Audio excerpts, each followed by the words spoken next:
जय जिजाऊ, जय शिवराय, जय भीम बांधवांनो. आज 6 डिसेंबर विश्वरत्न महामानव डॉक्टर बाबासाहेब आंबेडकर यांचा महापरिनिर्वाण दिन. त्यानिमित्त प्रथम त्यांना विनम्र अभिवादन करतो. डॉक्टर बाबासाहेब आंबेडकर यांचा जन्म 14 एप्रिल 1891 रोजी झाला. त्यावेळेस भारतावर इंग्रजांचे राज्य होते, पण समाज व्यवस्था मनुवादी सनातनवादी विचारांची होती. डॉक्टर बाबासाहेब आंबेडकर ज्यावेळेस शिक्षण घेण्यासाठी शाळेत गेले तर अस्पृश्य असल्या कारणाने या ठिकाणच्या विषमतावादी व्यवस्थेने त्यांना वर्गाच्या बाहेर बसवले. त्यांना शाळेत पाणी प्यायचं असेल तर ओंजळीने पाणी प्यावं लागत होतं. हे डॉक्टर बाबासाहेब आंबेडकर यांनी जिद्दीने चिकाटीने शिक्षण घेतले. पुढे कृष्णाजी अर्जुन केळुस्कर, छत्रपती सयाजीराव महाराज गायकवाड, छत्रपती शाहू महाराज यांच्या मदतीने सहकार्याने अमेरिका आणि इंग्लंड येथील नामांकित विद्यापीठात त्यांनी उच्च शिक्षण घेतले. त्यावेळेस 100 वर्षाच्या अगोदर डॉक्टर बाबासाहेब आंबेडकरांनी 32 डिग्र्या घेतल्या.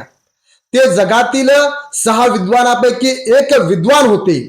आणि ज्यावेळेस बहुजनांना शूद्रातिशूद्रांना लिहिण्याचा, वाचण्याचा, बोलण्याचा अधिकार नव्हता, त्यावेळेसच्या विषमतावादी, मनुवादी, सनातनवादी समाज व्यवस्थेच्या विरोधामध्ये डॉक्टर बाबासाहेब आंबेडकरांनी दंड थोपटले.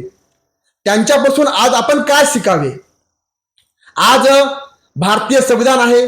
संविधानाच्या माध्यमातून भारतामध्ये राहणाऱ्या प्रत्येकांना समान हक्क अधिकार दिलेले आहेत. त्यामुळे आजच्या विद्यार्थ्यांनी, तरुणांनी शिक्षण घ्यावं. पालकांनी देखील आपल्या मुलांच्या शिक्षणाकडे विशेष लक्ष द्यावं. आज कोणत्याही विद्यार्थ्यांना किंवा तरुणांना कोणताही व्यक्ती किंवा शासन देखील म्हणू शकत नाही की तुम्ही शिकू नका म्हणून, कारण आपल्यासोबत संविधान आहे. त्यामुळे आपण शिक्षण घेतलं पाहिजे आणि या ठिकाणच्या समाज व्यवस्थेच्या विरोधामध्ये उठाव केला पाहिजे. तसेच 14 फेब्रुवारी 1927 रोजी मुंबई विधिमंडळात अर्थसंकल्पावरील डॉक्टर बाबासाहेब आंबेडकरांनी भाषण दिले. त्यांनी दलितांचे प्रश्न मांडले नाहीत, तर शेतकऱ्यांच्या प्रश्नावर आवाज उठवला. 17 सप्टेंबर 1937 रोजी जी अन्याय, अत्याचारी, खोटी पद्धती नष्ट व्हावी यासाठी मुंबई विधिमंडळामध्ये विधेयक मांडले. 10 जानेवारी 1938 रोजी मुंबईच्या विधिमंडळावर 20 ते 25 हजार शेतकऱ्यांचा मोर्चा काढला आणि त्यावेळेस सांगितलं की भांडवलदारांनी जे निवडून दिलेले प्रतिनिधी आहेत, सरकार आहे, हे श्रमकरी, शेतकरी, कष्टकरी यांचे प्रश्न सोडवणार नाहीत. 16 मे 1938 रोजी चिपळूण येथील शेतकऱ्यांना मार्गदर्शन करत असतेवेळेस डॉक्टर बाबासाहेब आंबेडकर शेतकऱ्यांना म्हणतात की मला तुमच्यापैकी प्राईम मिनिस्टर झालेला बघायचा आहे. म्हणजे अशा पद्धतीने शेतकऱ्यांच्या हितासाठी डॉक्टर बाबासाहेब आंबेडकरांनी कार्य केलेलं आहे. 1942 ते 46 या कालावधीत डॉक्टर बाबासाहेब आंबेडकरांकडे 4 खात्याचं मंत्रीपद होतं. ते मजूर मंत्री होते, बांधकाम मंत्री, पाटबंधारे मंत्री आणि ऊर्जा मंत्री.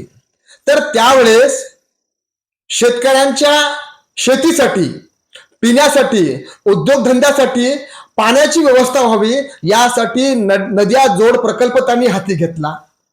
ग्रामीण भागातल्या लोकांना अत्यंत कमी पैशामध्ये वीज मिळावी, त्यांचं आरोग्य सुधारावं, शेतीसाठी वीज मिळावी, उद्योगधंदे निर्माण करण्यासाठी वीज मिळावी यासाठी त्यांनी धोरण ठरवलं.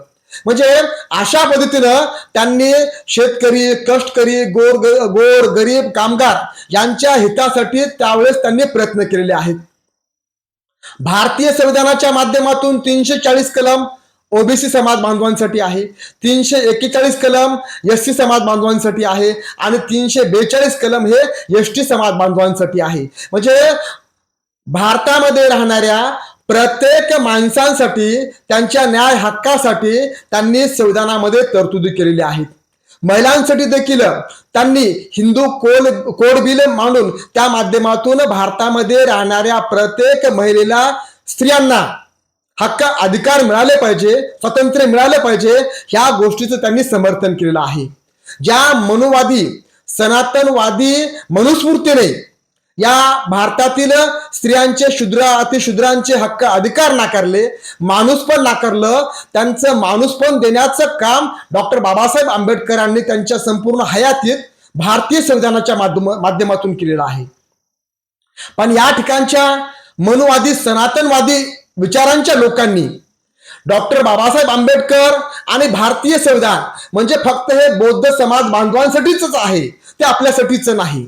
पण आपण ज्यावेळेस त्यांच्या विचारांचा, भारतीय संविधानाचा अभ्यास करतो तर ते संपूर्ण भारतातल्या नागरिकांसाठीच आहे, हे आज आपण सर्वांनी समजून घेतलं पाहिजे आणि त्या संदर्भात जनजागृती केली पाहिजे. आज आपण भारतामध्ये भारतीय समाज व्यवस्थेविषयी, राज्य व्यवस्थेविषयी, धर्म व्यवस्थेविषयी बोलतो, त्यावेळेस आपण असे म्हणतो आज आपण काही करू शकत नाही. अरे 100 वर्षाच्या अगोदर विश्वरत्न महामानव डॉक्टर बाबासाहेब आंबेडकरांनी एकट्यांनी या ठिकाणच्या विषमतावादी व्यवस्थेच्या विरोधामध्ये दंड ठोकले आणि त्यांना नेस्तनाभूत केले. आज तर आपण लाखो करोडो समाज बांधव आहोत आणि आपल्या सर्वांसोबत भारतीय संविधान आहे. त्यामुळे आपण ही सर्व विषमतेवर आधारित समाज व्यवस्था, राज्य व्यवस्था नष्ट करू शकतो. डॉक्टर बाबासाहेब आंबेडकरांचे दुसरे नाव संघर्ष आणि त्याग आहे. डॉक्टर बाबासाहेब आंबेडकरांच्या जीवनात फार मोठा संघर्ष आला.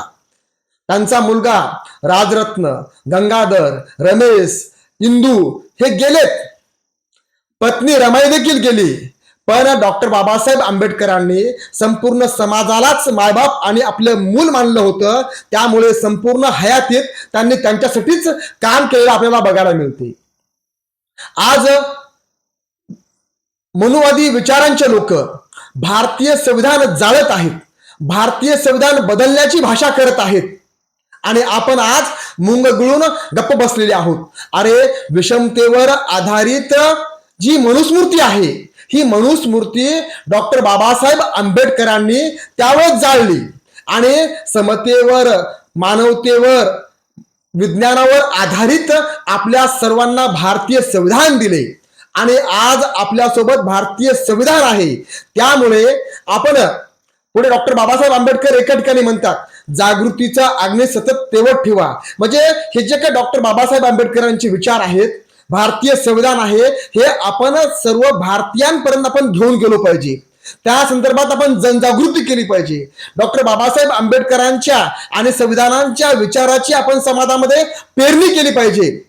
तरच खऱ्या अर्थानं डॉक्टर बाबासाहेब आंबेडकर यांना विनम्र अभिवादन ठरेल आणि पुढे आपल्या सर्वांना, आज आपल्यामध्ये डॉक्टर बाबासाहेब आंबेडकर नाहीत, पण त्यांचे विचार आणि कार्यकर्तृत्व आहे आणि त्यांच्या विचारांचा वारसा आज आपल्याला सर्वांना पुढे घेऊन जायचा आहे. आज त्यांच्या महापरिनिर्वाण दिनानिमित्त पुनश्च त्यांना विनम्र अभिवादन करतो.